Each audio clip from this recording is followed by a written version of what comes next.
make her feel like she's an inferior actress. She's always trying to steal her roles and always has some smart ass thing to say to her. Her name is Erin, and the others are kind of just indifferent because they're involved with themselves and trying to get further themselves. So it's sort of like a commentary, basically, on how self-centered people are in Hollywood. I'm sure they could do the same thing with like the modeling industry. It'd be the same movie. You know what I mean?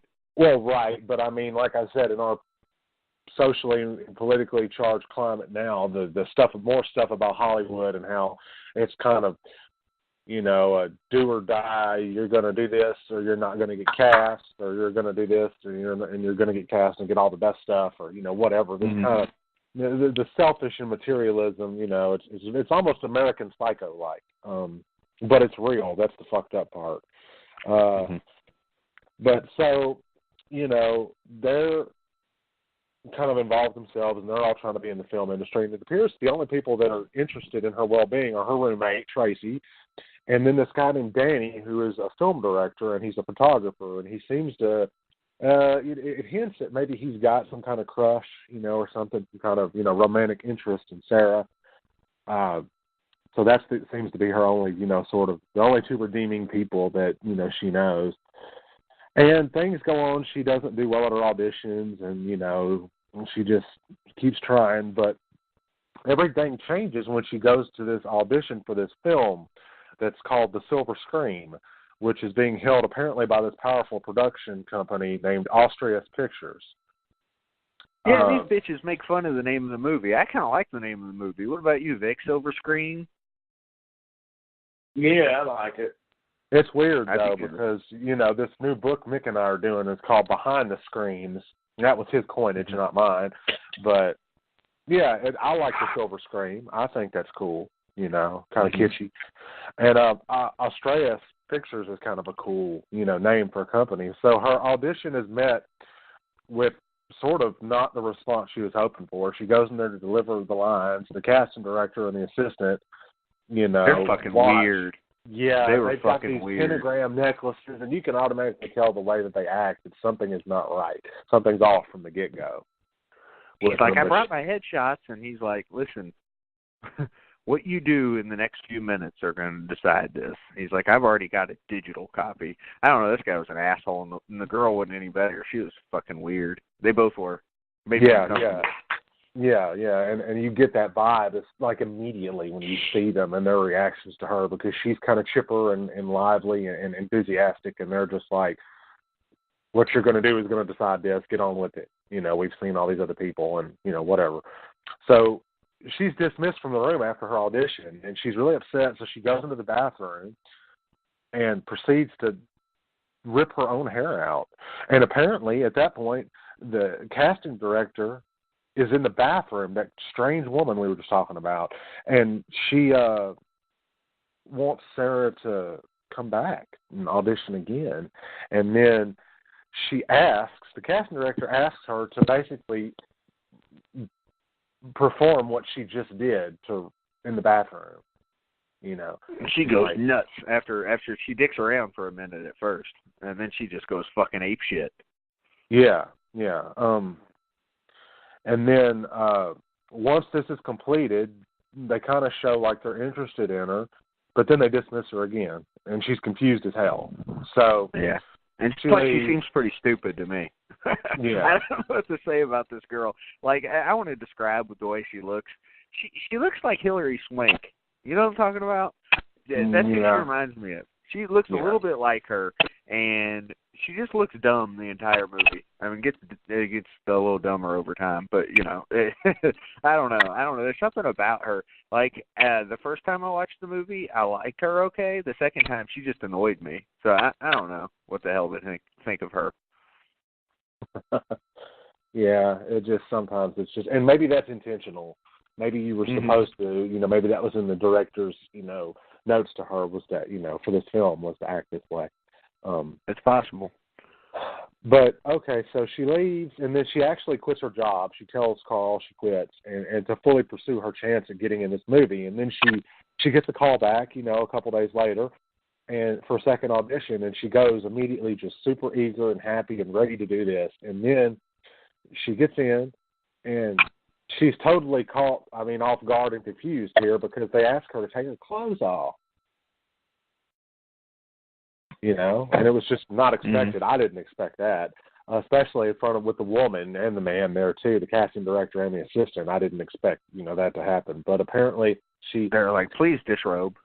Yeah, and she agrees. And then she's told to open herself up to the potential to transform, and she experiences this some sort of trance-like state, and it's almost like, in the way that I'm reading here, I'm paraphrasing here because I've already seen the movie, but I'm also looking at some things online here. The way that it's like she is almost under the influence of something, and then she notices the casting director is wearing that pentagram-like necklace, which we saw earlier on when she was first introduced to them in that audition the first time.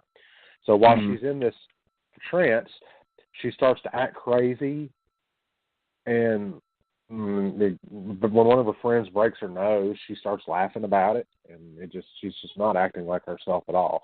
And she fucking destroyed her face too, and that was gross when she broke her face around the pool. That's what I always think of when I tell people don't run around the pool. Fucking destroy your own face. Yeah.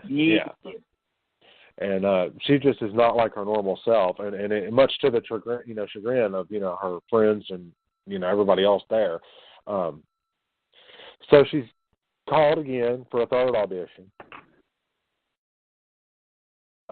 and she balks at the demands of these employees because now she's expected to have sex in some capacity with the producer, this older guy who also has something very creepy about him too. His eyes and the way he talks to her, the way he dresses, his general demeanor is just very unsettling to me. Vic, this guy reminded me of old Sean. He's like, yeah, you're going to go along with this, aren't you? Yeah. And then he just reaches her hand up her fucking skirt, and she's like, I can do some more lines if you want. Yeah, it was uncomfortable for me to watch. I don't, and things like that bother me, especially, like I said, I saw it after having heard about all these people coming out in Hollywood against, these producers. I was jacking off during that scene. Okay.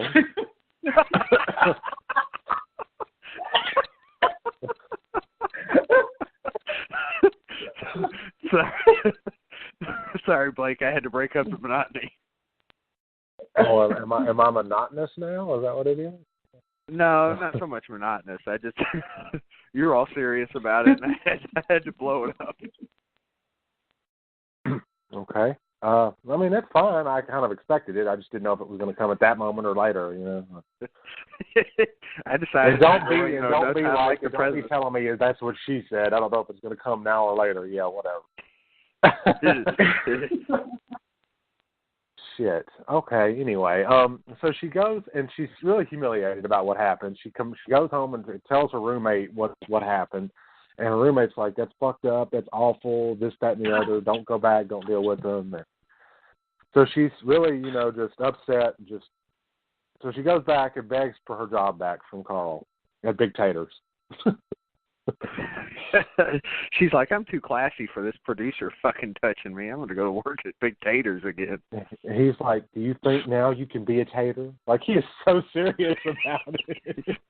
Yeah, but you know what's funny, though, is he doesn't seem like a bad dude. He just takes his job at a fucking, Hooters, basically, really seriously. And I'm just like, really, dude? It's fucking Hooters. Yeah.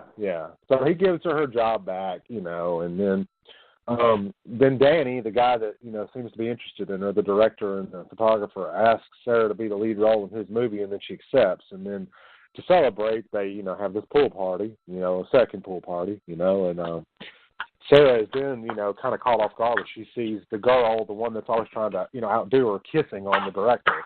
So she's angry. And then she goes, out of anger, she goes back to the producer's home where she, I guess, fillets him is what I'm Let's not forget, she's on X also. Yeah.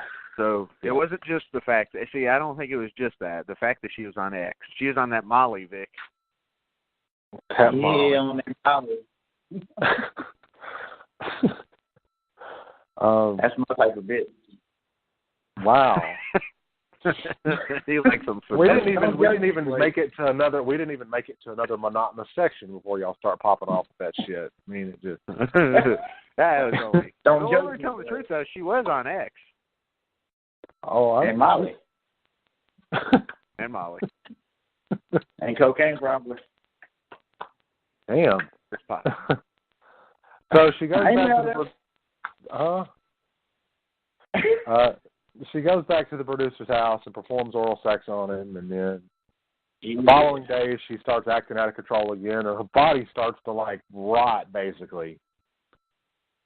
She loses her job. It calls her to lose her job. She starts attacking people, and her friend, including her friends, and then she didn't just attack people. Like she was fucking like, what is that smell? Are you on your period?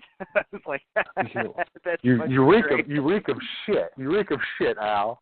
You reek of shit, Al. Take a fucking bath, Al. Get a job. Yeah, you got a negative attitude. That's what's stopping you. Yes. But she looked horrible too. This chick's like body, I'm sure you're gonna get to it, but she was like degenerating into, like in like how Reagan was, except this chick was losing hair and shit. It was gross. I was like, it was awful. She has a heated argument with her roommate and retreats to her room, and then she sees the casting director there and has a vision of herself as this beautiful, glamorous movie star. She gets up from this dream and goes to the bathroom to throw up, which is awful. And then she looks and sees that her hair and her nails have almost completely fallen out. And this is where those practical effects, that $52,000 budget is really showing here, because this shit is gross looking, unsettling, and completely realistic. Like, it made my stomach turn a little. I'm not going to lie. I was like, what the fuck is that? It was just Mick said he gross. was jacking off during that scene. Oh, what the fuck? Don't judge me, Blake. I'm not judging you or your little tater. It's okay. Thank you. You're good. It's fine. Whatever. Different strokes to move the world. You just have a thing for degenerating, fucking puking girls. That's your thing, man. I mean, hey, we all have our things. I don't judge people. We won, Vic. We won. Yes. U of L was playing basketball. We went and did double overtime and beat Notre Dame. We were both excited about it. So. Oh, that's what the double overtime meant. I didn't know I figured it was some sports thing, but wasn't sure. Congratulations, I guess. I don't watch sports really. I mean, I don't watch gay sports. I watch oiled up wrestlers go at it. I used to watch wrestlers. I know you do. We still do. I don't know that we're proud of that fact, but we still do. Yeah, by the way, I wanted to say I'm sorry to see Indy Power Rankings is gone. I'm sorry. Only for now. I don't have the fucking time in life to be able to do all this shit. You know what I mean? I'm just happy to spend more time on the podcast. That makes me more happy, Oh, yeah, and I'm happy to be with you guys, despite the fact that you jerk off at the most inappropriate and inopportune moments during a really fucked up movie, but, whatever. Well, at least we're not jerking off on the podcast. There you go. Like when you guys... Hey, like when you guys told me that there were like people like when I was doing the American Psycho rundown, we were talking about that people were like guys were like trying to like send emails and shit. Y'all were being really assholes at that point, but it was funny.